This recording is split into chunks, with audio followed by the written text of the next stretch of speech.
Sometimes, not even results are enough to lift the mood. Arsenal make the short trip to West London today after back-to-back wins that followed consecutive defeats. However, context matters, and beating up a winless Bournemouth side at the Emirates and watching a team packed with second-stringers overcome Cologne in what felt like an away game at the Emirates is hardly satisfying. The lingering fear is that the worst is yet to come, that performances like the 40 defeat at Anfield will become the norm. The importance of confidence is often overstated, particularly by ex-pros who can't explain why a striker put his finish in Rose Ed, but it is undeniable that there is a malaise enveloping the club and the fans. And, while Arsenal have thus far shown a tremendous capacity for stoicism in the face of Groundhog Day-like missteps, at some point that will change. Today's trip to Chelsea represents a chance to stem the tide, to buy some time, to show there really is some sort of plan behind Arsene Wenger's last 6 months. And, above all, that the players and fans understand what that plan is and, crucially, are willing to buy into it. In the knee-jerk world of modern football, it's almost bound to be a binary outcome. A draw or a victory allows Wenger to continue spinning his narrative, particularly if Alexis Sanchez or Mesut Ozil shine. He has long held the line that hanging on to them, at the risk of losing them on a free in June, makes sense. They will ensure Arsenal remain contenders and might even decide to stick around and sign a new deal. Then again, there is also the possibility of a heavy defeat and the wheels coming off again. It's not hard to define a worst-case scenario, especially if the defensive woes and midfield listlessness continue. It matters all the more because Stan Kroenke is coming into town in a few weeks for the club's AGM.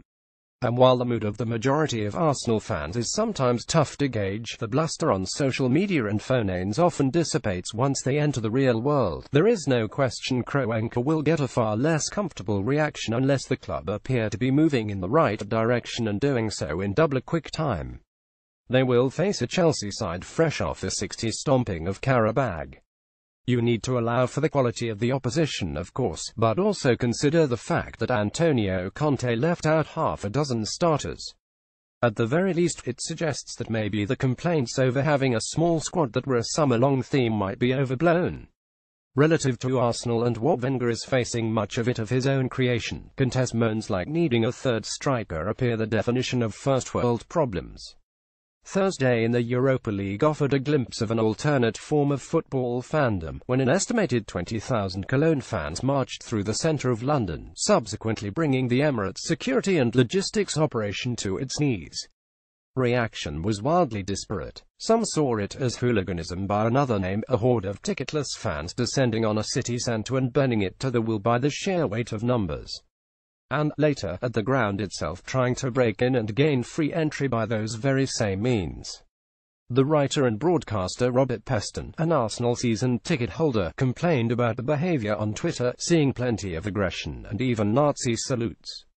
It would be Hednazan stuff to deny the fact thousands of Germans marching and singing in a foreign language in England's capital offers loaded optics. Certainly more so than a bunch of Filipinos or Portuguese. As it happened, the Nazi salute tales were swiftly debunked, but still, there was a sense of violation and intimidation. Others pointed to the fact that this is how folks in other countries feel when English clubs roll into town. Which, perhaps isn't quite as accurate, not least because these fans were organised and, other than a few skirmishes at the Emirates when a small minority of Cologne supporters tried to force the way in, there was little in the way of violence and vandalism.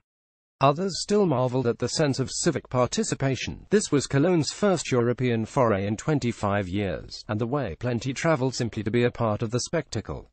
And they noted how, thanks to them, the Emirates came alive in ways rarely seen in recent years or, in fact, since it opened. There is no question it could have been handled better. Local media and Cologne fan forums had been talking about a mass migration since the draw and how they planned to rendezvous at 1,800 hours outside the ground.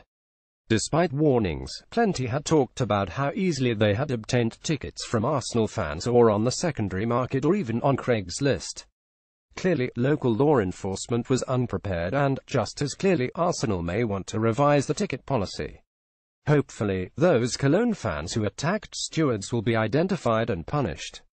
Yet beyond that apportioning of blame, perhaps the best way to think of Thursday is as a throwback.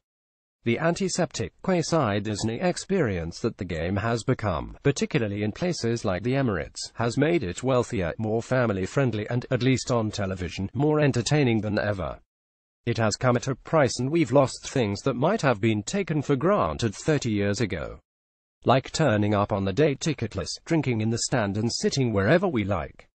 The outcome is a sanitized, far less boisterous experience.